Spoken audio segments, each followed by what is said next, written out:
compañeros Gabriel Pérez, Joander Contreras y mi persona, Fernando Díaz, les hablaremos sobre un tema fundamental dentro de los métodos numéricos. Estos métodos son herramientas que nos permiten resolver problemas matemáticos mediante aproximaciones, especialmente cuando no existe una solución exacta o cuando es muy difícil obtenerla de forma analítica. Estos métodos se aplican en áreas como la ingeniería, la física, la economía y la programación, y nos permiten obtener resultados precisos y confiables gracias al análisis de los errores. Sobre el esquema de resolución numérica, que consiste en una serie de pasos ordenados para resolver un problema, comprenderlo, planificar la estrategia, ejecutar los cálculos y verificar los resultados. Además, veremos el concepto de aproximación y cifra significativa, que nos enseña a redondear correctamente los números para mantener la exactitud necesaria sin perder claridad en los resultados. Esquema de resolución numérica. Consiste en una serie de pasos que incluyen 1. Comprender el problema, identificación de datos y la incógnita. 2. Planificar la solución determinando las operaciones o el método numérico a utilizar. 3. Ejecutar la solución realizando los cálculos paso a paso. Y 4. Revisar el resultado para verificar su corrección.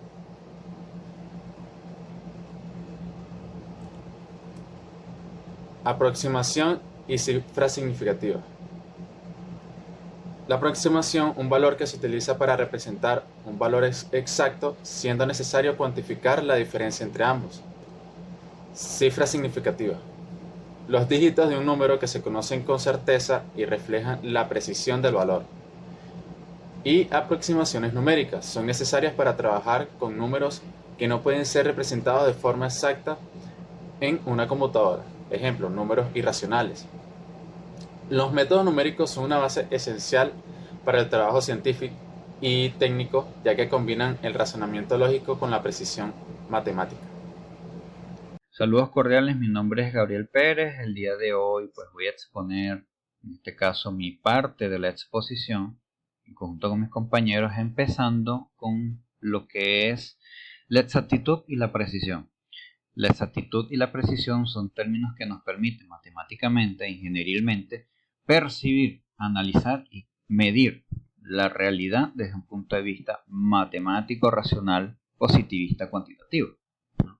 Que en el mundo de los experimentos, pues en las ciencias básicas y exactas, nos permite coincidir y considerar los aspectos conceptuales o categóricos, teóricos, es decir, todo el fenómeno desde un punto de vista cualitativo, pero medible, respondiendo hacia las naturalezas o las características de un fenómeno o un vector en este caso, que nos permita decir, mediante repetición experimental científica, normalmente un mínimo de 12 repeticiones como mínimo, para recabar y recopilar datos para permitirnos tomar una decisión, una conclusión en eso.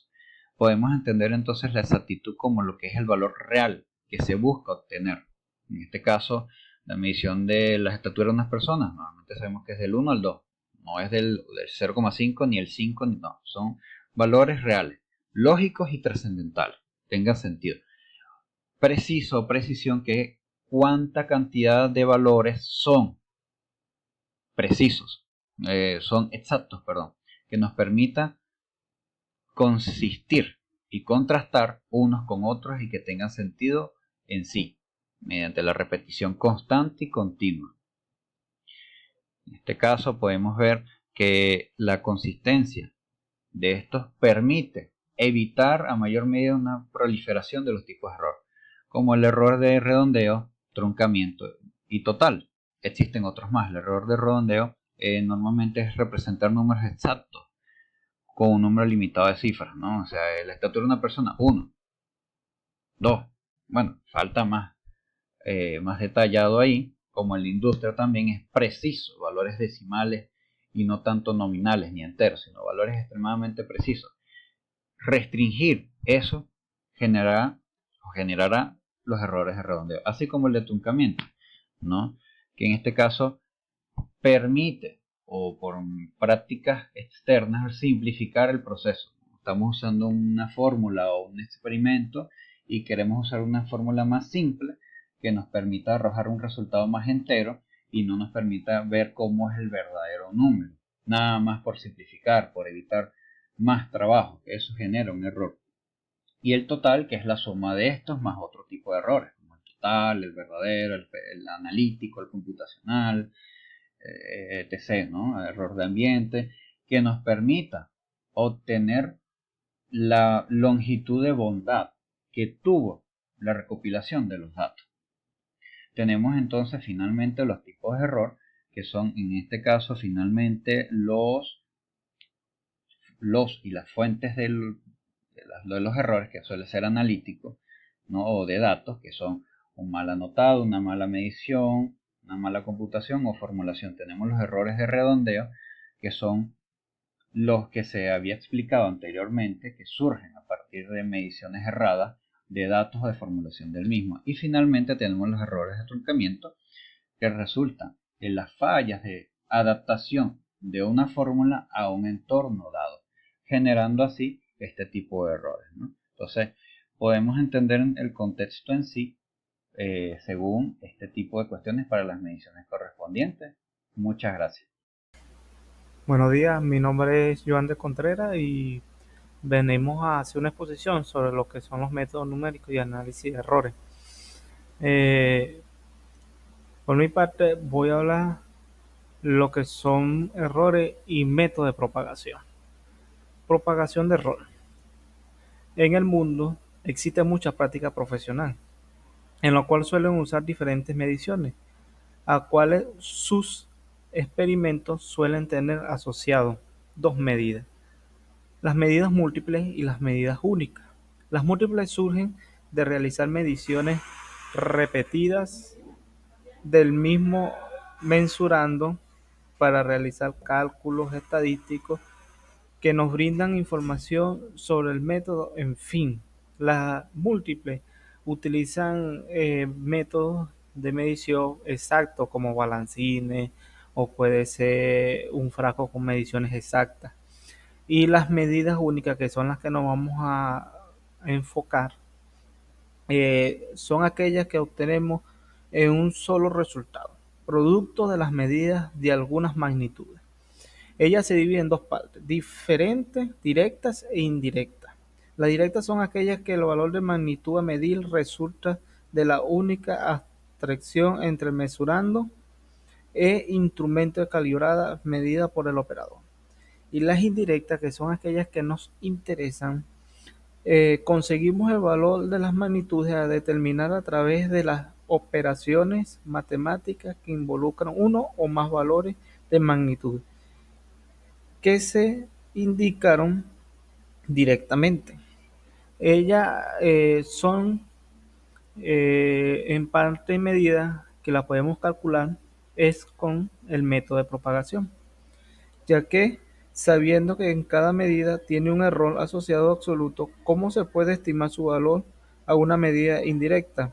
Las herramientas para hacerlo es la propagación de error. El cálculo matemático, en donde se realizan las derivadas parciales de una ecuación para obtener el error de las medidas indirectas. También hablaremos de los errores de método, en la cual puede ser el error absoluto y el error relativo.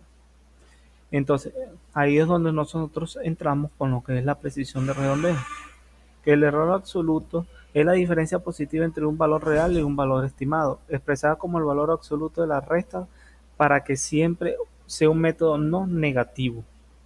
¿Por qué? Porque estamos hablando de medidas, en la cual, un ejemplo, si yo voy a un sitio y estoy midiendo una mesa, yo puedo sacar una medida aproximada, pero también me están dando una medida real, que fue quien creó la mesa.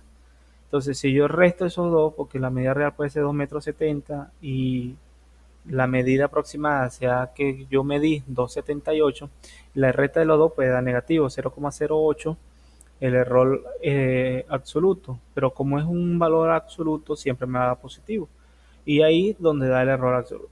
El error relativo es el cociente de la división entre el error absoluto de una medida y su valor real, que a menudo se expresa como un porcentaje. La fórmula básica es el error absoluto entre el valor real relativo. Como porcentaje se multiplica el error relativo por 100 y ahí nos da el error de el error relativo. Un ejemplo que podemos hacer es comparar dos medidas. Nos mandan a medir o sacar el error absoluto de unas mesas o el error absoluto de unos jardines y entonces hacemos el cálculo, nos da un error real, pero no da una medida real, nos da y nosotros tomamos una medida aproximada. Restamos los dos, me da un error absoluto, en la cual puede ser 0,08, y nos piden cuál es el error relativo menor entre los dos, si el de jardín o el de las mesas. De las jardines puede decir que sea 26,78 que midió, pero el valor real que sea 26,70. Entonces nos daría un error absoluto de 0,08 tanto en la mesa como el error relativo. Entonces uno dirá, no, quedó igual, no. ¿Por qué? Porque de ahí es donde viene el error relativo, el cálculo. Entonces se utiliza el error real, que sería 2,78, entre el error relativo que nos dio. Y ahí nos estaría dando un porcentaje del error relativo. Y entonces aquí podemos entender lo que son las precisión y el redondeo. Y podemos concluir que todos los métodos numéricos conllevan un grado de error inevitable, que el análisis de errores permite mejorar la confiabilidad de los resultados y comprender la precisión y exactitud de ayuda a seleccionar el método más adecuado. Las buenas prácticas numéricas consisten en minimizar, estimar y controlar los errores. Muchas gracias por su atención.